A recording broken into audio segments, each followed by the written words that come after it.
ನಮಸ್ತೆ ವೀಕ್ಷಕರೇ. ದೇಶಾಭಿಮಾನ ಅನ್ನೋದು ತೋರಿಕೆಯ ಪ್ರಶ್ನೆ ಅಲ್ಲ. ಅದರಲ್ಲೂ ನಮ್ಮ ರಾಷ್ಟ್ರಧ್ವಜಕ್ಕೆ ತನ್ನ ಪ್ರಾಣವನ್ನು ಕೊಟ್ಟಂಥ ಅದೆಷ್ಟೋ ಜನ ಹೋರಾಟಗಾರರಿದ್ದಾರೆ. ರಾಷ್ಟ್ರಧ್ವಜಕ್ಕೆ ಹೋಲುವಂತಹ ಸಾಕಷ್ಟು ವಸ್ತುಗಳ ಮೇಲೆ ಚಿತ್ರಗಳನ್ನು ಬಿಡಿಸಲಾಗುತ್ತೆ. ಇದರಿಂದ ಏನು ತೊಂದರೆ? ಇದರಿಂದ ರಾಷ್ಟ್ರಾಭಿಮಾನ ಹೆಚ್ಚುತ್ತೆ, ಇರಲಿ ಬಿಡಿ ಅಂತ ಹೇಳೋರು ಎಷ್ಟೋ ಜನ ಇದ್ದಾರೆ. ಆದರೆ ಇದರ ದುಷ್ಪರಿಣಾಮಗಳು ಕೂಡ ಅಷ್ಟೇ ಇದೆ. ಏನದು? ಇದರಿಂದ ಯಾವ ಥರದ ದುಷ್ಪರಿಣಾಮ ಬೀರುತ್ತೆ, ಯಾವ ಥರದ ಅವಮಾನ ಆಗುತ್ತೆ ದೇಶದ ನಮ್ಮ ಧ್ವಜಕ್ಕೆ ಅಂತೇಳ್ಬಿಟ್ಟು ಇವತ್ತು ನಮ್ಮ ಜೊತೆಗೆ ಮಾತಾಡಲಿಕ್ಕೆ ಕನ್ನಡ ಪರ ಹೋರಾಟಗಾರರಾದಂಥ ಕಿರಣ್ ಅವರಿದ್ದಾರೆ. ಇದರ ವಿರುದ್ಧ ಒಂದು ಹೋರಾಟವನ್ನು ಕೂಡ ಹಮ್ಮಿಕೊಂಡಿದ್ದಾರೆ. ಬನ್ನಿ, ಯಾವ ಥರದ ಹೋರಾಟ ಅವ್ರು ಹಮ್ಮಿಕೊಂಡಿದ್ದಾರೆ, ಅವರ ಉದ್ದೇಶಗಳೇನು ಅನ್ನೋದನ್ನು ಅವರಿಂದನೇ ತಿಳ್ಕೊಳ್ಳೋಣಂತೆ. ನಮಸ್ತೆ ಕಿರಣ್ ಅವರೇ. ನಮಸ್ತೆ ಸರ್. ಏನಿವತ್ತು ನೀವು ಒಂದು ರಾಷ್ಟ್ರಧ್ವಜ ಉಳಿಸಿ ಈ ಹೋರಾಟಕ್ಕೆ ಮುಂದಾಗಿದ್ದೀರಾ? ಏನಿದು ಹೋರಾಟ? ಏನಕ್ಕೋಸ್ಕರ? ಎಲ್ಲಿ ಅವಮಾನ ಆಗ್ತಾ ಇದೆ ರಾಷ್ಟ್ರಧ್ವಜಕ್ಕೆ? ನಮ್ಮ ಭಾರತದ ಧ್ವಜಕ್ಕೆ ಯಾವ ರೀತಿ ಅವಮಾನ ಆಗ್ತಾ ಇದೆ? ಸರ್, ರಿಲಯನ್ಸು ಏನಿದೆ, ಕ್ಯಾಂಪಾ ಕೋಲಾ ಅಂತ ಒಂದು ಸಂಸ್ಥೆ ಏನಿದೆ, ಅದು ಕುಡಿಯುವ ನೀರಿಂದು ಒಂದು ಬಾಟ್ಲು ಮಾಡಿದ್ದಾರೆ. ಅದು 3/4 ಲೀಟ್ರಿಗೆ 10 ರೂಪಾಯಿಗೆ ಮಾರಾಟ ಮಾಡ್ತಾ ಇದ್ದಾರೆ ಪ್ರತಿ ಅಂಗಡಿಗಳಲ್ಲೂ, ಆಮೇಲೆ ಮಾಲ್ಗಳಲ್ಲಿ, ಆಮೇಲೆ ಏನಿದೆ ಚಿಲ್ಲರೆ ಅಂಗಡಿಗಳ ಸಮೇತನೂ ಅದನ್ನು ಮಾರಾಟ ಮಾಡ್ತಾ ಇದ್ದಾರೆ. ಅದ್ರ ಮೇಲ್ಗಡೆ ಅಂತ ಹೇಳಿದ್ರೆ ರಾಷ್ಟ್ರಧ್ವಜದ ಒಂದು ಲಾಂಛನ ಮಾಡ್ಕೊಂಡಿದ್ದಾರೆ. ಕೇಸರಿ, ಬಿಳಿ, ಹಸಿರಿದೆ.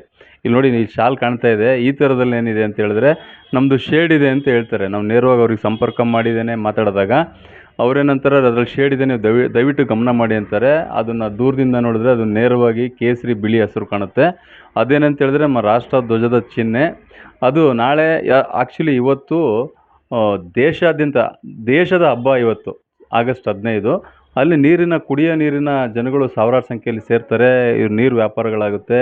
ಆ ನೀರಿನ ಬಾಟ್ಲಿಗಳನ್ನು ಜನಗಳು ತೊಗೊಂಡೋಗಿ ಎಲ್ಲಿ ಬೇಕಲ್ಲಿ ಒಗೆಸ್ತಾರೆ. ಕಾಲಲ್ಲಿ ಬೀಳ್ಬೋದು, ಮೋರಿಯಲ್ಲಿ ಬೀಳ್ಬೋದು, ಡಸ್ಟ್ಬಿನಲ್ಲಿ ಬೀಳ್ಬೋದು.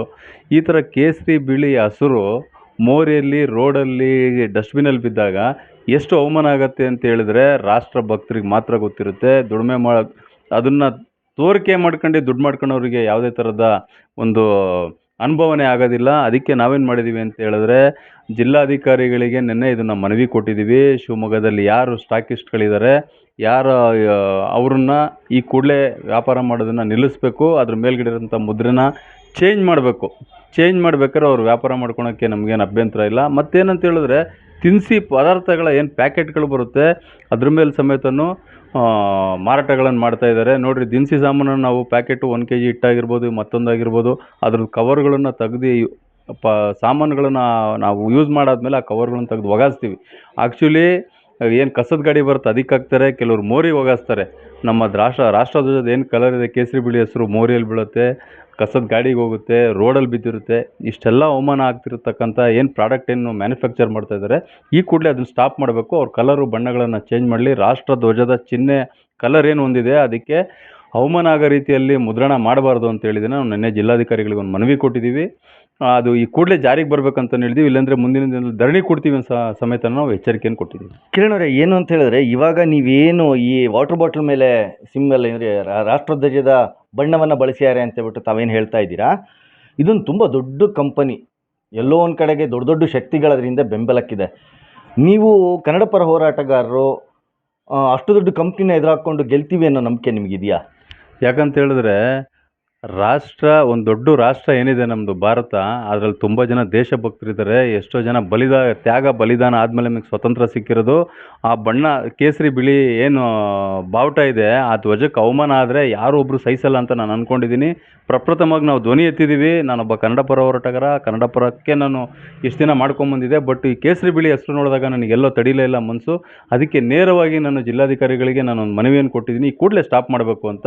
ಮತ್ತು ಮುಂದೆ ಎಷ್ಟೋ ಜನ, ಇನ್ನೂ ತುಂಬ ಜನ ಸಂಘಟಕರಿದ್ದಾರೆ, ತುಂಬ ಜನ ಸಂಘಟಕರಿದ್ದಾರೆ, ದೇಶದ ಬಗ್ಗೆ ಅಭಿಮಾನ ಹೊಂದಿರೋಂಥವ್ರು. ಅವ್ರ ಸಮೇತ ಮುಂದುಗಡೆ ಬಂದು ಇದನ್ನು ಕೂಡಲೇ ಸ್ಟಾಪ್ ಮಾಡಬೇಕಂತೇಳಿ ಅವ್ರ ಮುಖಾಂತರನೂ ನಾನು ಕೇಳ್ಕೊತೀನಿ.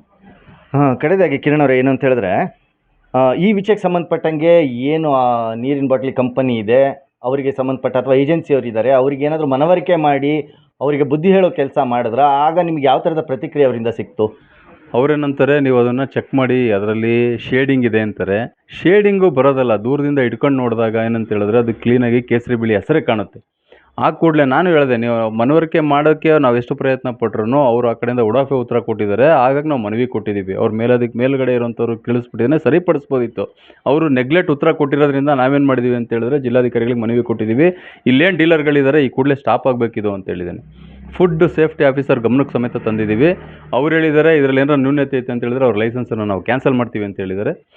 ಅದನ್ನು ನೋಡೋಣ ಅದು ಯಾವ ಮಟ್ಟಕ್ಕೆ ಬರುತ್ತೆ ಅಂತೇಳಿ ನಾವು ಮುಂದೆ ಅವರು ಪ್ರೋಸೆಸ್ ಏನು ಮಾಡಿದ್ದಾರೆ ಅಂತ ಅವ್ರು ನಾವು ಬೆನ್ನಿಂದಗಡೆ ಬೀಳೋದು ಅಂತ ಸತ್ಯ ಇದೆ. ದೇಶಾಭಿಮಾನಕ್ಕೋಸ್ಕರ ಪ್ರಾರಂಭ ಮಾಡಿರ್ತಕ್ಕಂಥ ನಿಮ್ಮ ಹೋರಾಟಕ್ಕೆ ಯಶಸ್ಸು ಸಿಗಲಿ ಅಂತ ಹೇಳ್ಬಿಟ್ಟು ನಾವು ಕೂಡ ಹಾರೈಸ್ತೇವೆ.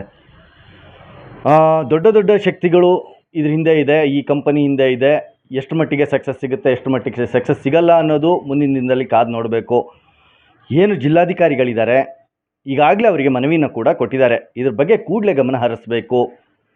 ಹೋರಾಟಗಾರರ ಧ್ವನಿಗೆ ಒಂದು ನ್ಯಾಯನ ಒದಗಿಸಬೇಕು ಅನ್ನೋದು F7 ನ್ಯೂಸ್ ಕೂಡ ಹೇಳ್ತಾ ಇದೆ. ನಾನು DP Arvind, F7 news, Shivamogga.